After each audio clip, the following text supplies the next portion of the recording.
middle of Kuf Lamed Vav Amid Beis. So the Mishnah had mentioned that there are certain situations where a bris milah is not done on the 8th day if it's Shabbos. One of them being if you're not sure if the child is viable. One of them if you're not sure if the child is male. Rabbi Yehuda, however, disagrees. Rabbi Yehuda says even if you're not sure if the child is male, it has ambiguous sexual characteristics. Rabbi Yehuda would say you still do the bris milah on Shabbos, if that's the 8th day. So the Gemara comments on that. Amar Rav Shizbi, Amar Rav Chisda, Lo lakol Amar Rabbi Yehuda androgynous zacharu. So Rav Chisda points out that Rabbi Yehuda does not always equate halachically an androgynous to a definite male child. Because if he did, then the androgynous would have a means of fulfilling the mitzvah of erechin. Erechin is the mitzvah mentioned in the end of Sefer Vayikra. If a person can donate his erech, his value, to the Beis HaMikdash. A male could do that, or a female could do that, but an androgynous not. How do we know that an androgynous cannot fulfill this mitzvah? The Tanya, Bryce says, Hazachar. The Torah says, Hazachar. Below Tumtum, androgynous. The Torah singles out a zachar as opposed to a suffix zachar. So yachalo yehei berach ish or yehei berach isha. So you say, okay, so maybe the androgynous can fulfill erech in the way a woman would. Talmud lomer hazachar v'im nekevahi. The next pasuk says v'im nekevahi. So that only avenues for this mitzvah is to be a zachar or a nekeva. Zachar vadai, nekeva vadois, v'lo tumtum yandrogynous. So the drasha is that to fulfill this mitzvah, the person would have to be a definite zachar or a definite nekeva, not a tumtum who is unknown sexual identity, or androgynous who has ambiguous sexual identity. So how does that prove Rav Chisda's point that Rabbi Yehuda does not always say to treat an androgynous like a zachar? So the Gemara points out that stam sifra Rabbi Yehuda. So when it comes to the Medrash Halacha and Vayikra, which is known as Sifra, that is the Medrash Halacha and Vayikra, that is generally assumed to be Rabbi Yehuda. If it's Stam, if it's not given a name, then we assume it's Rabbi Yehuda. Rav Nachman Yitzchak Afanana Mitanina Kol Ksherim L'Kadesh Puts Mecher Shot B'Katan Rabbi Yehuda Machshir B'Katan Uposel V'Yishav Androgynous. Okay, so Rav Nachman says even without this assumption of the Sifra Rabbi Yehuda being Rabbi Yehuda, we would indeed know from a Mishnah that Rabbi Yehuda does not always treat androgynous like a zachar, as indeed when it comes to the procedure of a para aduma, Hakol Ksherim L'Kadesh, anyone is acceptable to perform L'Kadesh, to perform the para aduma ritual, Chutz Mecher Shotz B'Katan, unless the person is handicapped as a cherish, as a shota, or as a child. A cherish or a shota meaning somebody who is a cherish, somebody who is a deaf mute, or a shota, somebody who's mentally handicapped, or a child. So but you have to be not in those categories to perform this procedure. Rabbi Yehuda Machshir B'Katan. Rabbi Yehuda says, okay, it's all right to be a child, but opposed to be Ishav androgynous, but not a woman, not an androgynous. So you see from there pretty clearly that Rabbi Yehuda does not always treat androgynous like a male. Okay, umayishna mila. So how come by mila he does? By mila it says kol zachar.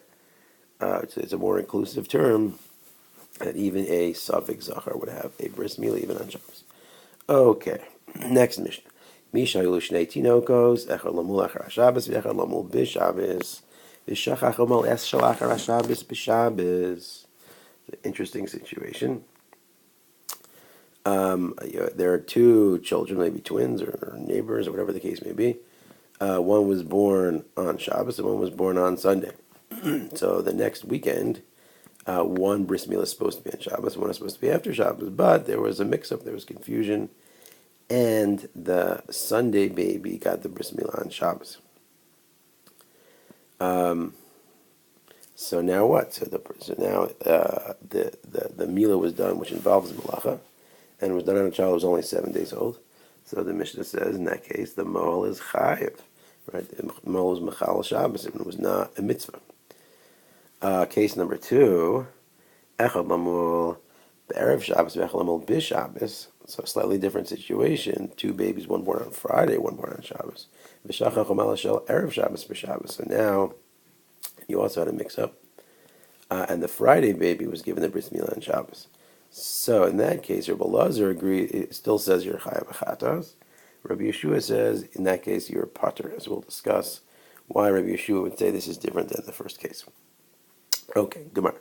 Rav Huna masni chayav, Rav Huna masni pater. Rav Yehuda teaches this Mishnah. Rav Huna, teaches the Mishnah the way we taught it. That the first case is chayav and the second case was a machlokas. And Rabbi Yehuda actually taught it a different way. That the first case was a machlokas and the second case everyone says is pater. All right, let's explain. Rav Huna masni chayav. Rav Huna teaches the Mishnah the way we had it. Titania Amar Rav Shimon ben Elazar lo nechlaku Rav Elazar b'Yeshua al mishayil beis tinokos echel lamol b'Shabbos v'yecher lamol achar haShabbos v'shachach lamol shel achar haShabbos b'Shabbos v'chayav. Right, there's no machlokas in the first case because in that case the bris milah that was done on Shabbos was a 7-day-old baby. There is no mitzvah to give a bris milah to a child who's less than 8 days old. So everyone would say you're chayav. Alma nechlaku. So what's the machlok? This is about the second case. One the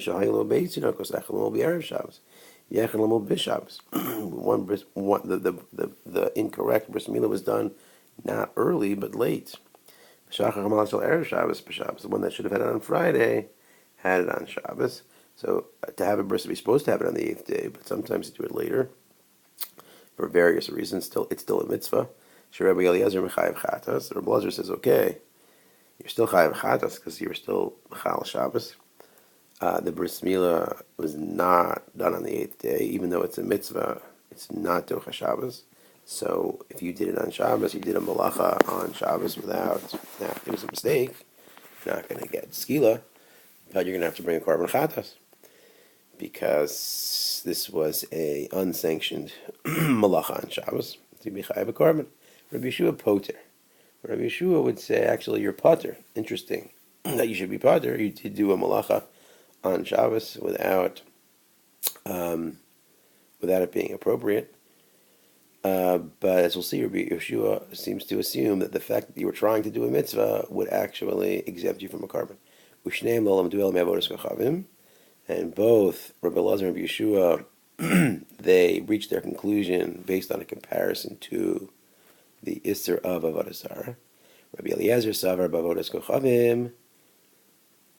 Avodas Kochavim. Rabbi Eliezer says this is equivalent to Avodas Kochavim. Ma Avodas Kochavim Amar Rachman Lo Saved. Just like when it comes to Avodah Zarah, it's just a prototypical Isser that you'd bring a korban chatas for. Amar Rachmana. The Torah says Rachmana is a term that means the Torah. Harachman. Lo Ta'avid. Anytime the Torah says don't do something, V'chi Avid Mechayiv. So if you do it, then you, as a rule, you'd be chayav to bring a korban. So achanami loshna. So this is no different. Right? Torah said not to do this, and you did it to bring a korban. Very simple. Rabbi Yeshua says no. Hasam delav mitzvah hacha mitzvah. Rabbi Yeshua says no. By avodah zarah, the reason you bring a korban for doing it by accident is because you weren't trying to do a mitzvah. Here you were trying to do a mitzvah, so there's not going to be a chiyuv korban. That's Rabbi Yeshua's opinion. Okay. That was the version of the Mishnah the way we have it. Rabbi Yehuda masni pater. Rabbi Yehuda taught it the other way around. That the second case everyone agrees is pater, and the mechlokas is in the first case. Did Tanya, as we have in a brayso, Amar Meir lo nechlek Rabbi Elazar b'Yeshua al mishayil lo beis tinokos echel be'erev Shabbos v'echel lamol b'Shabbos v'shachach u'mal shel erev Shabbos b'Shabbos hu pater. So in this brayso, Rabbi Meir says. The second case that we had, where the bris milah was done on Shabbos incorrectly, but the bris milah was done late, not early, everyone agrees that you're pater because you're trying to do a mitzvah. You did accomplish a mitzvah. Okay, you shouldn't have done it on Shabbos, but you did do a mitzvah. Alma nechlaku. So what's the machlokas? It's in the first case. Where one of them was supposed to be on Sunday. And you did that bris milah on Shabbos. Rabbi Elazar mechayev chazer shua pater. Rabbi Elazar would say you're chayev a korban. You were mechal Shabbos without even doing a mitzvah.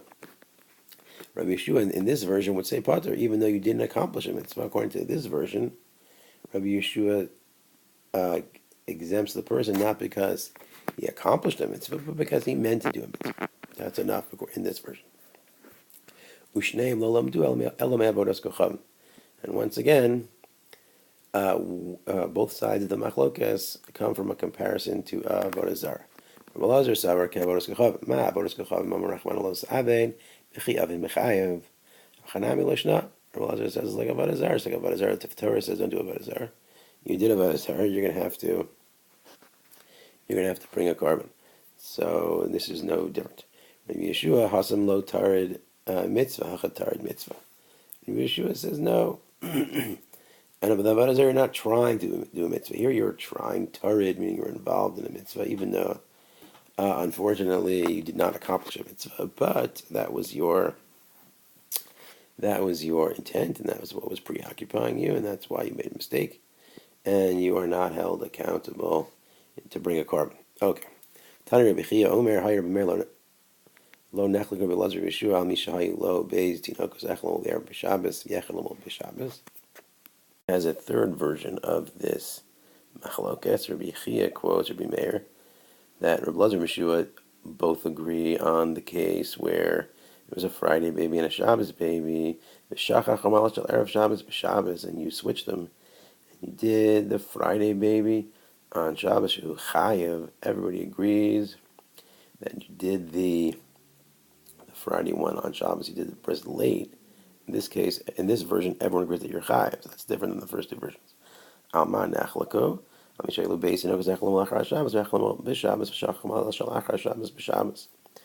They're arguing when one of them was a Sunday baby and you switched them. Rabbi Elazar would say you're still Chayev. This bris shouldn't have been till tomorrow. Rabbi Yeshua would say, no, then you're Pater. Then you're Pater. You were trying to do a mitzvah. So now this is probably the most difficult one to understand, this version. Because Rabbi Yeshua, the one who changes his mind, is more makel in the first case where he did the bris milah early, which is really not a mitzvah at all. And in that case he agrees you're chayiv. And then in the second case where he did the bris milah late, which is still a mitzvah, then he says, if he did the second case he did the bris milah early, which is not a mitzvah, then he says you're pater. So that's hard to explain. So the Gemara says Hasher B'Shua Sefer to look up in mitzvah poter. In the second case where he didn't do a mitzvah, he says you're pater. And Reish should take a mitzvah mechayev. And in the first case where he did do a mitzvah, it's just that he did it a day late. In that case he says you're chayev. That's very strange. Amr de Rabbi Yani Reish could go into Kadam Amal Shel Erev Shabbos be'erev Shabbos. So Rabbi Yani explains you have to factor in the other baby, right? Because in the first case, when you did the bris milah early, first case you did the bris milah late, so then you're chayiv, even though it's a mitzvah. Why? Because if you do it, this is a Friday baby, and you're doing it late on Shabbos, that means the Shabbos baby was already done on Friday. Meaning, of the two babies, neither one of them is supposed to have a bris milah on Shabbos. So there is no mitzvah that needs to be done that's letting you off the hook. Because one baby already had a bris milah, and one baby is not supposed to have it today. So in that case, Rabbi Yanai says, Lo nitna Shabbos lidachos. In that first case in the Mishnah, in this brisa, there is no bris milah that needs to be done that's opening the door for you. Seifa nitna Shabbos lidachos. In the second case, where you're mixing up the Shabbos and the Sunday. So the one you're doing on Shabbos is supposed to be on Sunday. So really, there's no mitzvah at all because it's an early. It's earlier than 8 days, but that means the Sunday baby is supposed to be done today. So there is a baby that's supposed to have a bris milah today. So that opens the door for you to be exempt, according to Rabbi Yeshua. Amar Rav Ashi Rav Kahana Reisha Namin in the Shabbos Lidachos. The Gabitino goes to Alma. So Rav Ashi points out that, wait a minute, wouldn't we think that the fact that the mitzvah bris milah in general would open the door for an exemption? Whereas it says, no, hi Gabri Mia Lois Yav, but not in this situation. This mole does not have a bris to be done today. So according to this version, he would not be off the hook for accidentally performing this bris milah. Okay, we'll stop there.